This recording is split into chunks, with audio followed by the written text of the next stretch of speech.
How was your pandemic? Um, how was my pandemic? It was.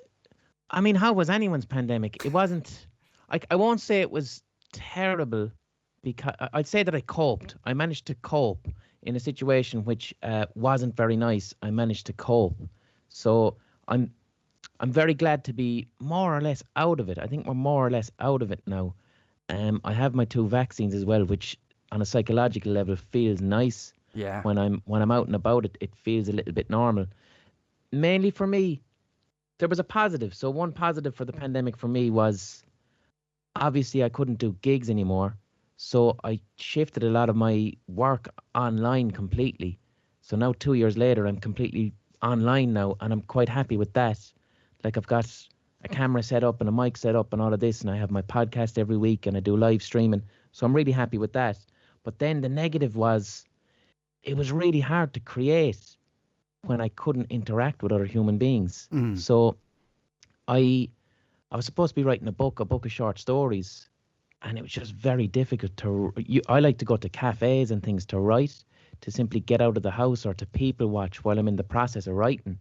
But when I'm at home and I'm not even having authentic conversations with strangers, and when I do speak to strangers, all you're talking about is the pandemic, the impact that has then on my imagination was quite phenomenal. So I'm back now. I'm able to go to cafes and I'm able to write.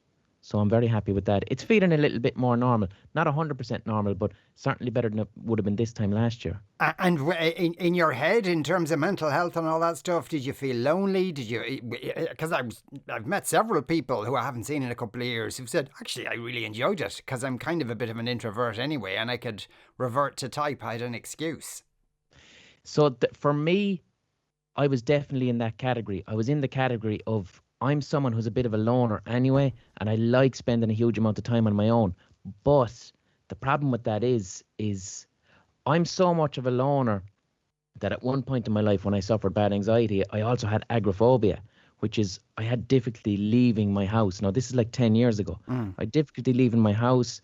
I used to be fearful of things like being in a supermarket. I used to be excessively frightened of germs and handles. And 10 years ago, this was stuff I needed to work through in therapy.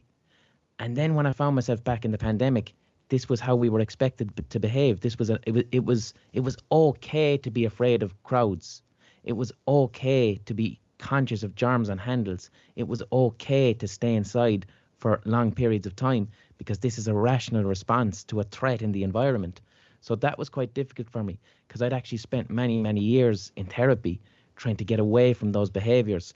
So that's been readjusting to normal life, remembering how to communicate with people and stuff. That's been a bit of a challenge.